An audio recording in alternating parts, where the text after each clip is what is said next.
Hello traders, welcome to FreeFX. My name is Francesco. Welcome to my video. This is video 117. Today we've got lots to talk about at the start of the week. We are on the 1st of August, so we've left July behind with all the uncertainties that it's brought to the markets. We're looking at the SPX500. So let me just briefly introduce what the video is about today. So the first thing we're going to talk about is the SPX500, which is the options-based index. The SPY, the SPY, is the ETF. So we tend to talk about the SPX, although it's the SP500, it's actually S&P. And we are also looking at this in a slightly different way, because when you look at the S&P 500, generally speaking, you tend to have, obviously, for the ETF, I believe, you have the market open, the US market open, and pre-market open, and then there's gaps, obviously. So this is slightly different. The SPX is a continuous contract, and I'm trading it as basically it's spot based, so it's actually 24/7. Now, please don't pick any sort of holes in my arguments here, because because I come from Forex, it makes sense for me to trade it this way. And of course, there's the E-mini futures side of the S&P 500 as well.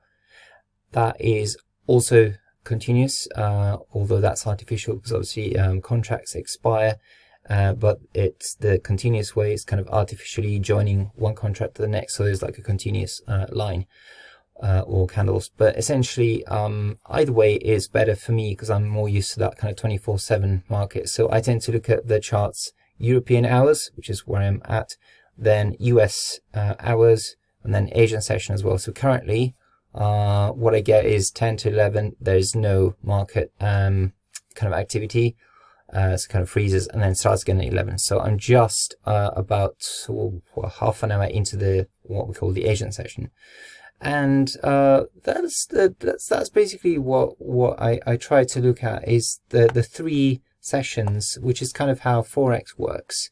I know some people that operate more on the US market open talk about pre-market open, which obviously for UK and European hours, it's the afternoon. So we've already had the whole morning. And today, therefore, I'm going to start from my morning, which should have been, obviously, the US would not have opened yet. So, and let's start with my morning. So we're looking at the strange ads here. Sorry about that.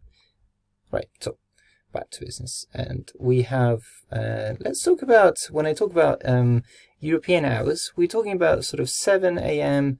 the kind of Frankfurt open, 8 a.m. the London open. So let's start with here. Now, you may recall from previous videos that the weekly TF time frame line I put in was the 21 weighted moving average, which is slightly different from what we see here. Just going to recap where the Bollingers are, take you back to the weekly, so you can see what's changed. So there's the triangle that we broke out of the last couple of weeks. This week we are lodged around this area. Now, so this line previously was at this level, and that's the weighted moving average. Okay, so if I just highlight that, you'll see that popping up there, the 21 weighted moving average, which is more responsive to price, obviously. Now we've got price has actually moved up. So I moved this line up to the 20 SMA, simple moving average, which is this orange line here. Okay, so that's basically the middle line, what we call the middle line, or mean reversion level, if you like, from the two standard deviations that I've got set up there for the Bollinger Bands. So the Bollinger Bands are below and above price at the moment. Obviously, we are kind of in the middle area. So perfect because of all those things. Now, the 21 weighted moving average was also the 4,000 level. We've gone beyond that. We're above the 4,100 level, which is, again, another round number, very important. So that's where we're at the moment. That's what the black line is doing there, is telling us that we've gone to the middle level, which is very important, obviously, for a number of reasons, because that's kind of the mean reversion. If you look previously, as I mentioned in the previous video, at the end of last week, the last occurrence of this, we had two very bullish candles, and we came to the SMA, and then we reversed back to lower lows. Now, obviously, I'm looking at that as the next outcome. It may not happen, but I'm looking at that. And the candle today was, very small. Overall, if I go to the daily, kind of show you what happened today. So that's the candle today. Very, very small. Not much in terms of price action. And I'm going to go back down to the next time frame, the 4 hourly. Now, I've been talking about this for a while now. So if I just move my, you can see my trade there. I'm the red. No, that seems to hide there. I mean, a few days now in that trade, instead of trying to kind of wait for something to happen. But I'm not frightened. I'm just kind of staying there. So the diversion that I talked about in the last few days was the one starting on the 7th of July, so nearly a month ago, but really starting to take place on the 18th of July, 18th, 19th, and then finally moving down with price. However, we quickly came to the minus 200 level. Now the CCI is usually set up as a default as a 14 period 100 plus 100 minus. But I have it as a 200 because that kind of acts as an extreme filter. Just like when I use the RSI, I put it as a 80-20 rather than 70-30 for overbought and oversold. So kind of similar, trying to filter out the noise, and we look at extremes. So we came to this extreme here and it bounced back, and price did respond. But there was another negative divergence starting on the 27th of July, so later part of last week. And then it started pulling back, and we've had this negative divergence. The divergence has been ongoing, so you can see that price is struggling to get higher. So maybe this time round, third time lucky, we've had 1, 2, 3 goes, and maybe this time we're gonna actually start pulling back. Okay, now you can see price is struggling up there, and we're sticking to that, which is the 20 SMA on the weekly. So that's why that level is important to have it as a sort of fixed level that I can see on all time frames, because it's easy to lose track of what's happening on the weekly. So that will help me see what the SMA is on a weekly. Okay, so and that's kind of what we're looking at, price trying to pull back down with the CCI. So CCI is telling us that really on average this price level is not performing as well as it could be. So on average it's actually not performing higher highs for the time frame. All right, so and I'm going to go to the hourly now, because I really want to show you the so going back to the start of the video where I was talking about the hourly price action today, and I started with the Frankfurt Open. Sorry, I keep getting ads here. And 7 o'clock today, 7 a.m.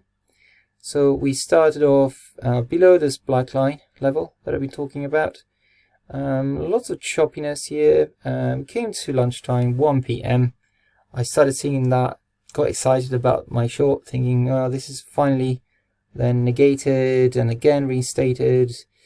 And here we are again. So we've basically been chopping around. That's why the daily is such a small candle. So on the hourly, it looks like we are really, that's kind of how you get that 4 hour negative divergence. So really are just chopping down on the CCI whilst price is tinkling up, trying to screech up the charts, but really making a little scratch there, but not really achieving much in terms of high highs. So where does that leave us then? Well, in the greater scheme of things, if I look at something like the monthly, it's always worth kind of looking at higher time frames. We are, the monthly is obviously not defined yet for this month, but for July, we're basically looking at head to head, because the June and July are pretty much equally sized candles in terms of the body. So they sort of negate each other. You might say, looking at the Bollinger Band, that we sort of bounced off the lower Bollinger Band, which is pushing up with price. Therefore, you might say that we've had a low. We've had a 1, 2, 3, 4, 5, 6 months of descending price action, and now that's the end. Second sort of half of the year, it's time for bulls to take over. I'm not so sure personally. Of course, if you look at the 2008 great financial crisis. It's a much greater period of time, and we have a lot of debate about this. So what we need to see essentially is that price is going to either push above this, and then really will make it quite interesting to see what happens over. Is there really conviction to go higher? So I'd like to finish my video saying that, you know, a push to the downside, continuing the downtrend, would be preferable, because again, if you look at the weekly, you know, we are still within that downtrend that we started in January. You know, we've only had one bounce off the middle level. Second bounce was to the weighted moving average. Actually, this is the first bounce really. So first 1, 2, 3, 4. So since the start in January, we've had essentially confirmation. So, you know, sometimes you hear people saying, well, it's 3 touches of price onto the trend line to confirm the trend, or at least 2 touches. Well, let's call it, you know, 3. So we've had 1 on both moving averages. The second one basically on the SMA, that's 2. The third one here in May. So the months would be February, April, or yeah, March, April, and then May. And that's on the weighted moving average. So that's 3. Now we're into the 4th. Now, it's not to say that 3 touches means that the trend is over. You can have many more. If you look at the bull trend that we've had before, just to give you a sense of scale, even if we don't go all the way, well, let's go all the way from the 2000 and I keep getting ads. It's very annoying. If we go from the 2020 pandemic, since the recovery, we've had 1 touches, 2 touches, 3, 4, 5. These are not really touches and down. They're just pushing up and up and up and higher. So, but what I'm trying to say is that that's quite a lot of pushes up. So, you know, three touches is not the end of that trend. So we still have a bit of room there. But this week is going to be very interesting to see what happens. So, just to confirm, what we talked about today is where price is. We are obviously in a slightly strange place where we could be continuing with the downtrend, but also pushing higher for basically a major reversal to a new bull trend. Okay, I'm dubious about that. I just don't see the signs, and I'm not talking about the economic recession, which technically we are in, not just in the US. Secondly, you know, I'm not talking about sort of all the negative news that you hear about inflation, etc. I'm not talking about other things. There's also talk about, you know, basically smart money buying up SP500 and basically pushing down volatility on the VIX artificially, so that you have the very, very quiet VIX and the S&P going up, where in fact the VIX should be elevated at this point because of inflation, because of you know, implied volatility, and there's the negative aspects of the Federal Reserve intervening on that money supply, which means it's reducing that buffer, which means that it is riskier to hold these assets because there isn't that money supply anymore, so you're more exposed. So, I mean, there are lots of things that should have the VIX more elevated, but especially the volatility of volatility, the VVIX, it's very, very, very low. And some people on Twitter have been posting about this, saying that it's actually being artificially kept low. And essentially that is not just, you know, an imaginative figure of speech. It's actually happening. So there's obviously some intervention behind the scenes that's keeping that volatility low, making some people think that it's the new bull trend, when in fact it isn't really, not in a sort of free market sense. Anyway, I'm going to stop there, but just to say that until that break is actually confirmed, we are still in a downtrend. So, you know, I'd like to finish with that thought. If we're still in the downtrend, what is that S&P bull move going to do? It's going to reverse. I'm going to see that happening, and usually things going down tend to move down faster.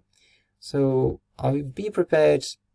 I'm short, so obviously I'll be very happy. But if you're not short and you're wondering what's going to happen, keep an eye out for that possibility as well, because that's a definite possibility given everything I said and what the Fed is going to continue doing, which has a huge influence on how these markets can stay propped up indefinitely. So thank you very much for listening.